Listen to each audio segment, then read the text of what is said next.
Test 3. This is the IELTS Listening test. You will hear a number of different recordings and you will have to answer questions on what you hear. There will be time for you to read the instructions and questions and you will have a chance to check your work. All the recordings will be played once only. The test is in 4 parts. At the end of the test, you will be given 10 minutes to transfer your answers to the answer sheet. Now turn to Part 1.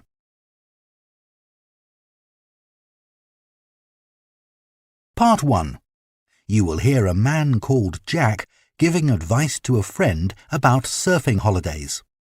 First, you have some time to look at questions 1 to 6.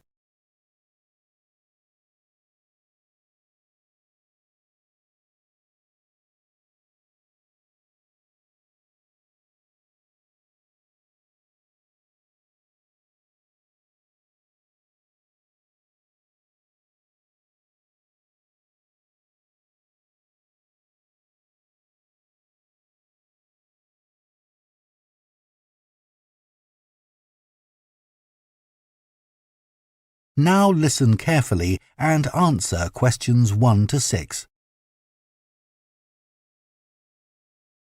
Jack, I'm thinking of taking the kids to the seaside on a surfing holiday this summer, and I wanted to ask your advice, as I know you're such an expert. Well, I don't know about that. But yes, I've done a bit of surfing over the years. I'd thoroughly recommend it. I think it's the kind of holiday all the family can enjoy together.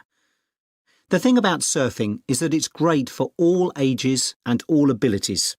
My youngest started when he was only 3. Wow! But it's quite physically demanding, isn't it? I've heard you need to be pretty fit. Yes, you'll certainly learn more quickly and won't tire as easily. Well, that should be okay for us. You've been surfing a few times in Ireland, haven't you? Yes, there's some great surfing there which people don't always realise. And which locations would you recommend? There seem to be quite a few. Yes, there are loads. Last year we went to County Donegal. There are several great places to surf there. What about in County Clare? I read that's also really good for surfing. Yes, it is. I've been there a few times. Most people go to Lahinch. My kids love it there. The waves aren't too challenging and the town is very lively. Are there good hotels there? Yes, some very nice ones. And there are also a few basic hostels and campsites. It's great if you need lessons, as the surf schools are excellent. Sounds good. Yes, and there's lots to see in the area, like those well-known cliffs. I've forgotten the name of them. Oh, don't worry. I can look them up. I've also been surfing in County Mayo, which is less well known for surfing, but we had a really good time. That was a few years ago when the kids were younger. There's a good surf school at Carraniskey Beach. How do you spell that? CARROWNISKEY.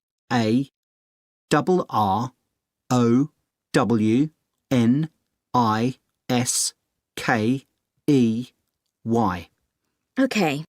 I put the kids into the surf camp they run during the summer for 10 to 16-year-olds. Oh, right. How long was that for? 3 hours every day for a week. It was perfect. They were so tired out after that. I can imagine. One thing we did while the kids were surfing was to rent some kayaks to have a look around the bay, which is nearby. It's really beautiful.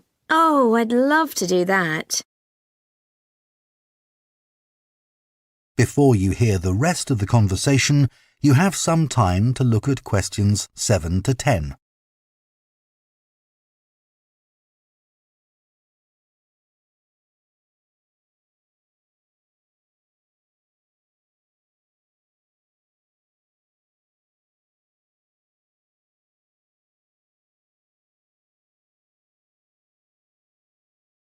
Now listen and answer questions 7 to 10.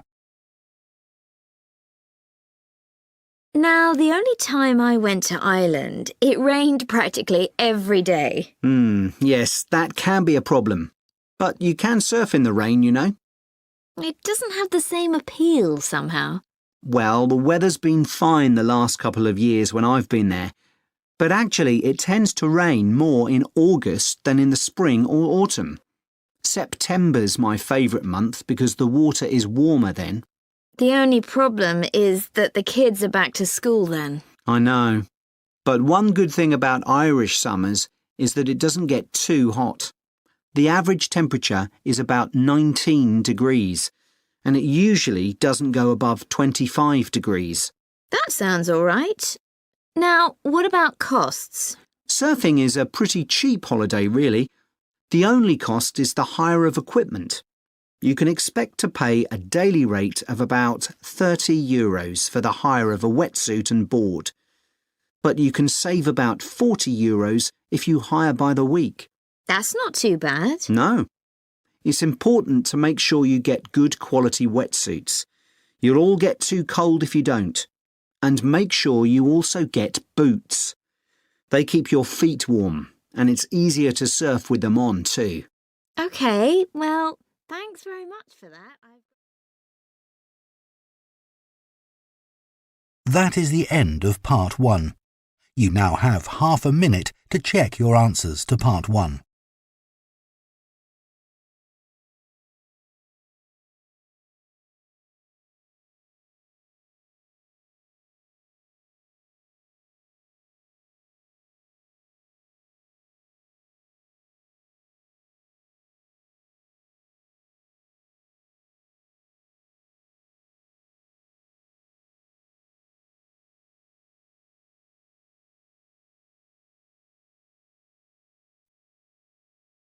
Part 2.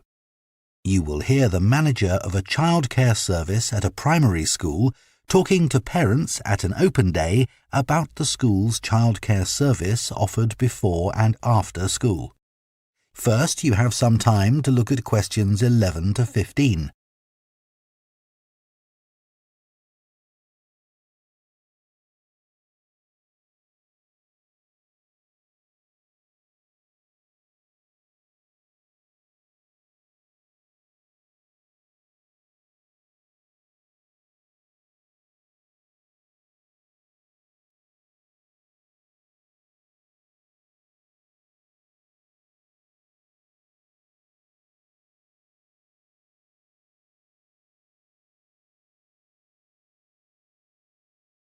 Now listen carefully and answer questions 11 to 15. Good afternoon. My name's Mrs. Carter and I run the before and after school extended hours childcare service. I hope you've had a chance to have a good look around the school and talk to staff and pupils. I know that many of you are interested in using our childcare service when your child joins the school, and perhaps you already know something about it. But for those that don't, I'll go through the main details now. We offer childcare for children from the ages of 4 to 11, both before and after school. I know that many parents who work find this service invaluable. You can leave your child with us, safe in the knowledge that they will be extremely well cared for. We are insured to provide care for up to 70 children, although we rarely have this many attending at any one session. I think we generally expect around 50 to 60 children for the afternoon sessions, and about half that number for the breakfast sessions. Although we currently do have 70 children registered with us, not all of these attend every day. It's 10 years since we began offering an extended hours service, and we've come a long way during that time. When we first opened, we only had about 20 children attending regularly. We try to keep our costs as low as we can, and we think we provide very good value for money.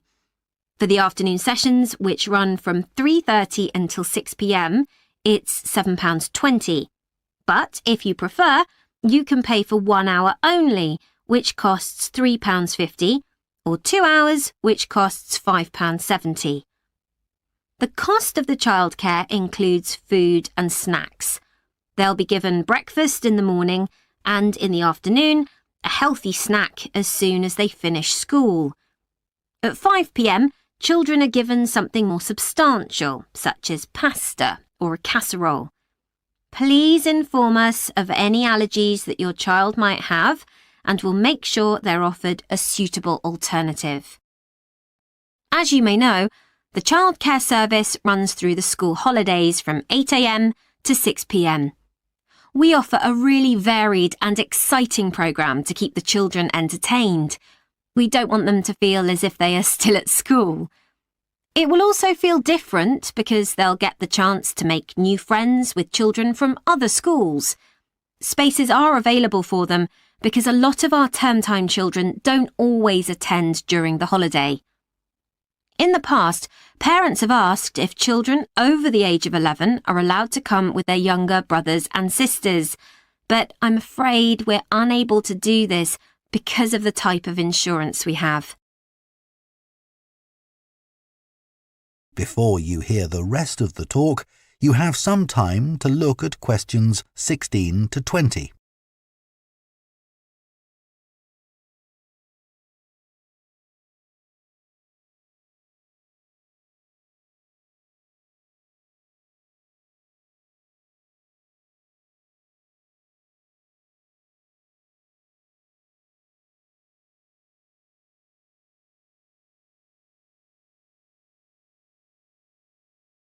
Now listen and answer questions 16 to 20. So now let me tell you about some of the activities that your child can do during the after-school sessions.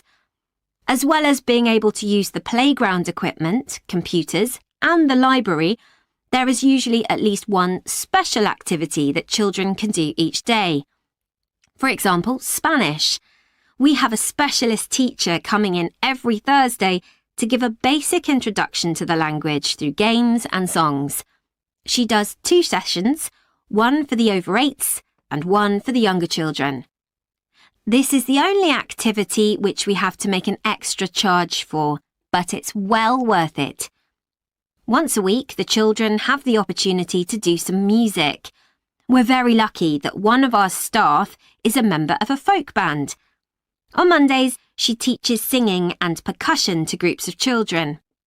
We do rely on parental support for this, so if any of you sing or play an instrument and would be prepared to help out at these sessions, we'd be delighted. Painting continues to be one of the most popular activities. To begin with, we weren't keen on offering this because of the extra mess involved, but children kept asking if they could do some art, and so we finally gave in. Art is great for helping the children to relax after working hard at school all day. Yoga is something that we've been meaning to introduce for some time, but haven't been able to find anyone available to teach it. Until now, that is. So we'll see how this goes. Hopefully, children will benefit in all sorts of ways from this. Cooking is another popular activity. They make a different sort of cake or pizza or bread each week. Although the younger children love doing it, we found that the mess was just too much. So we've decided to restrict this to the over 8s, as they are better able to clean up after themselves. That is the end of Part 2. You now have half a minute to check your answers to Part 2.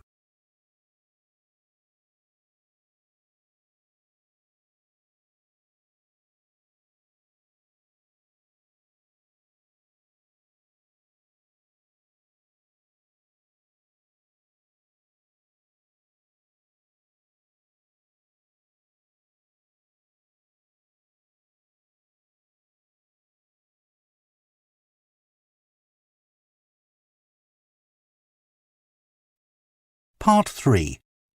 You will hear Holly, a student on an events management course, talking to her tutor about her work placement. First, you have some time to look at questions 21 to 24.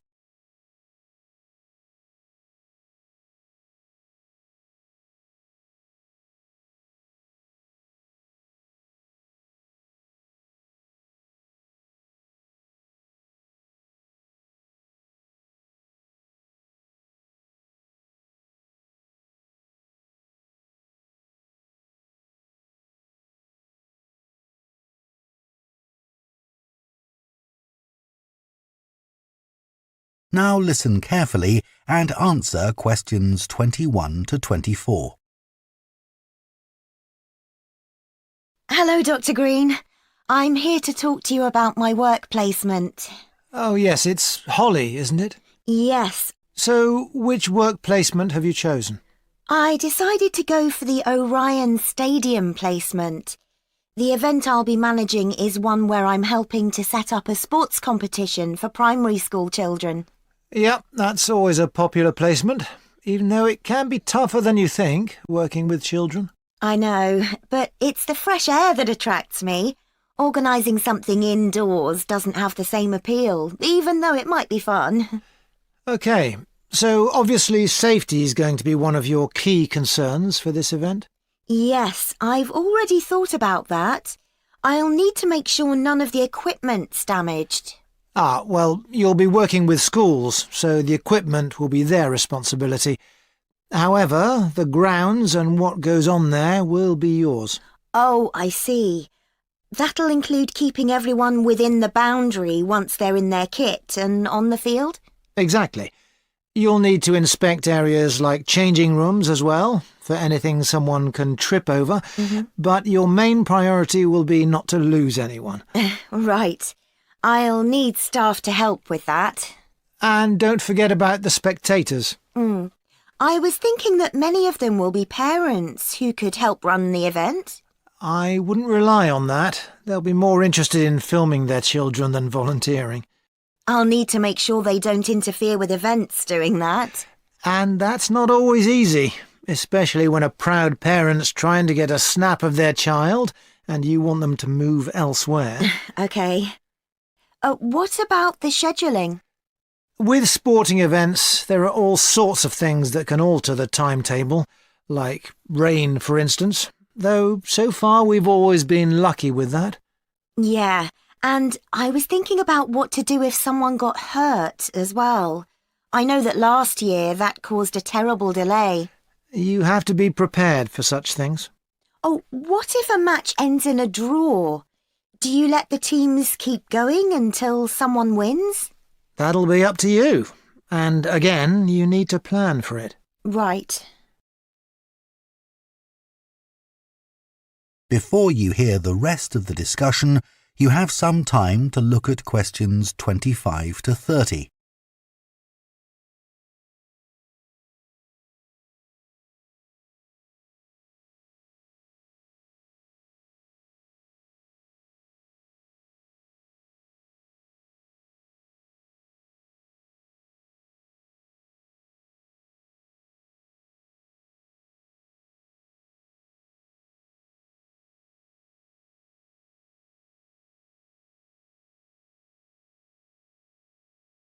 Now listen and answer questions 25 to 30.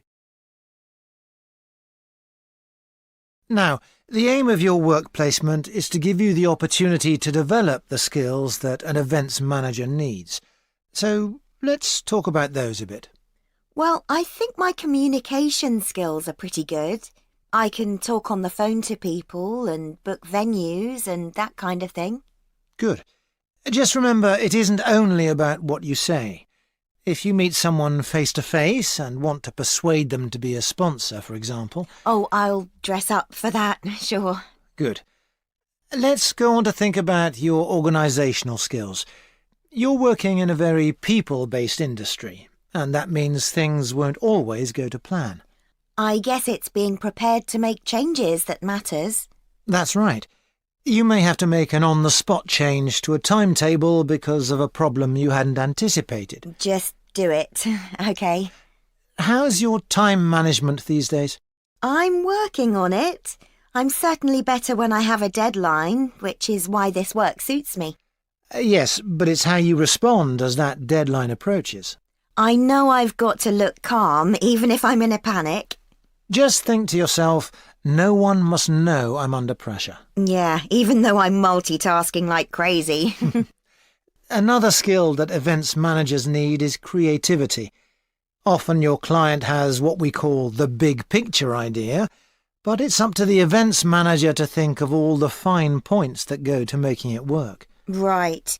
So I need to listen carefully to that idea and then fill in all the gaps. That's right.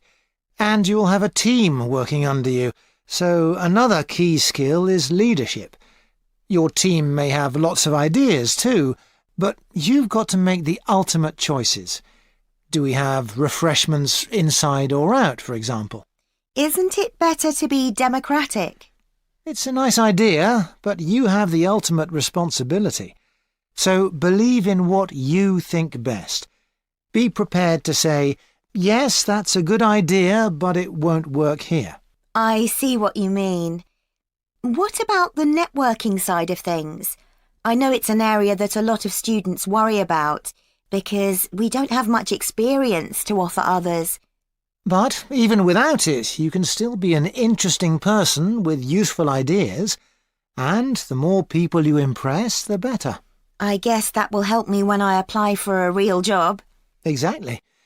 Think ahead, remember what your ambitions are, and keep them in mind. Definitely. That is the end of Part 3. You now have half a minute to check your answers to Part 3.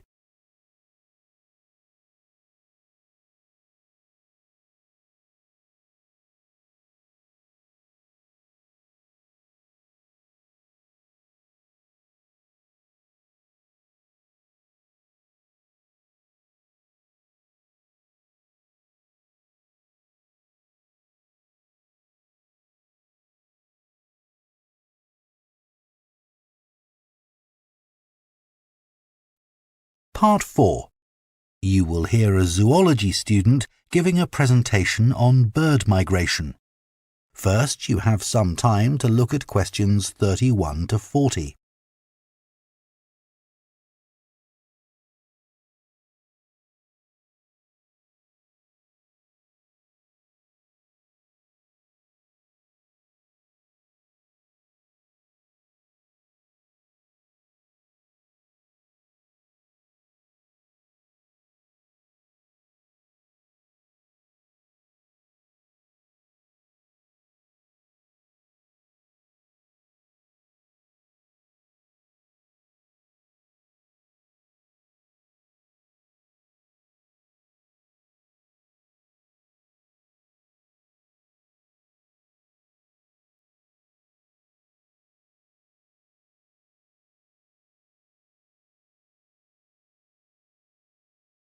Now listen carefully and answer questions 31 to 40.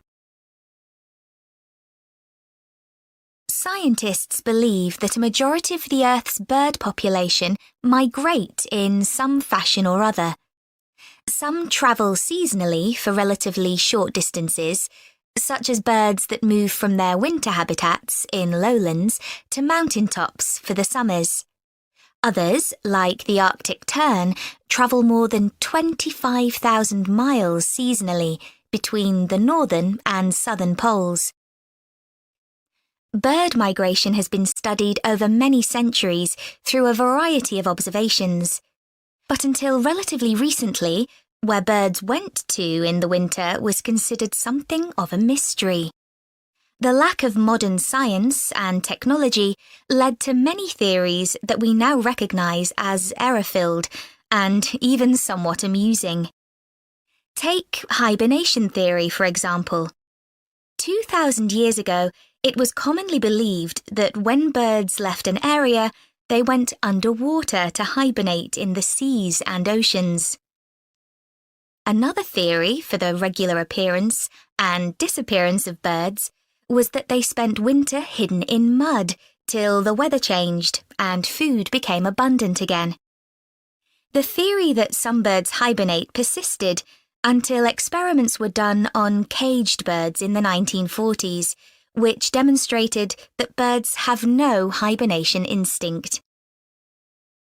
One of the earliest naturalists and philosophers from ancient Greece was Aristotle, who was the first writer to discuss the disappearance and reappearance of some bird species at certain times of year. He developed the theory of transmutation, the seasonal change of one species into another by observing redstarts and robins. He observed that in the autumn, small birds called redstarts began to lose their feathers, which convinced Aristotle that they changed into robins for the winter and back into redstarts in the summer. These assumptions are understandable, given that this pair of species are similar in shape, but are a classic example of an incorrect interpretation based on correct observations. The most bizarre theory was put forward by an English amateur scientist, Charles Morton, in the 17th century. He wrote a surprisingly well-regarded paper, claiming that birds migrate to the moon and back every year.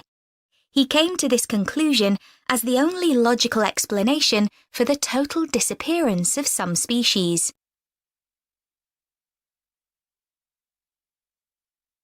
One of the key moments in the development of migration theory came in 1822, when a white stork was shot in Germany.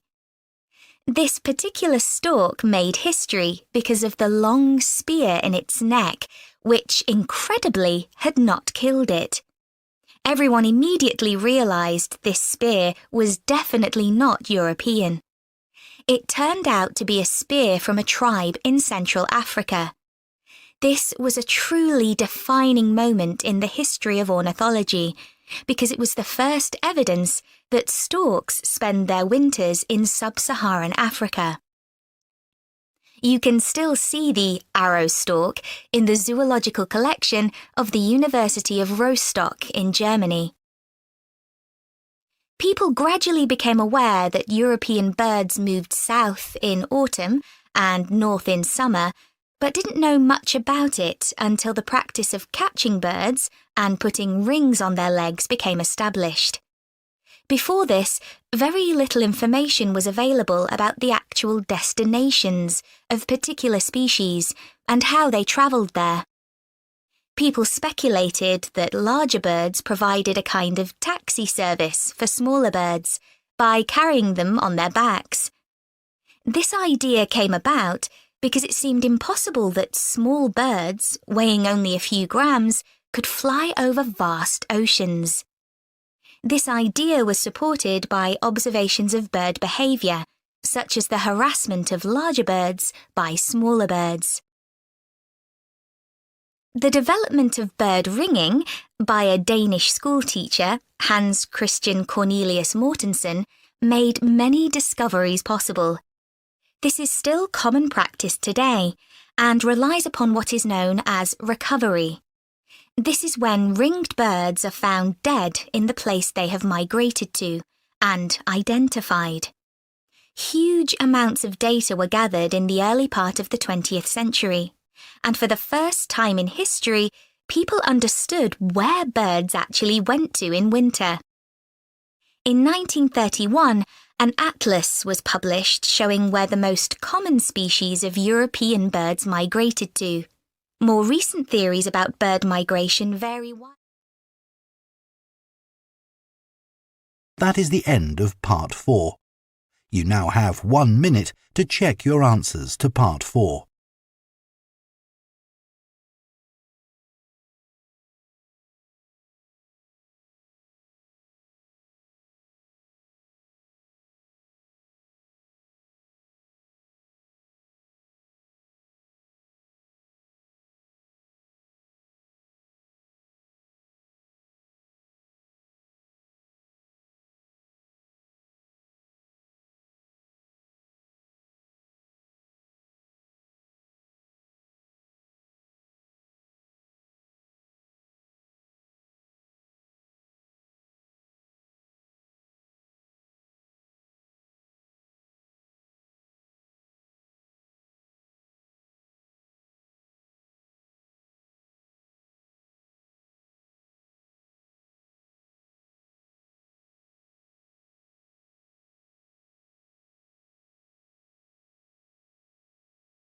That is the end of the listening test. In the IELTS test, you would now have 10 minutes to transfer your answers to the answer sheet.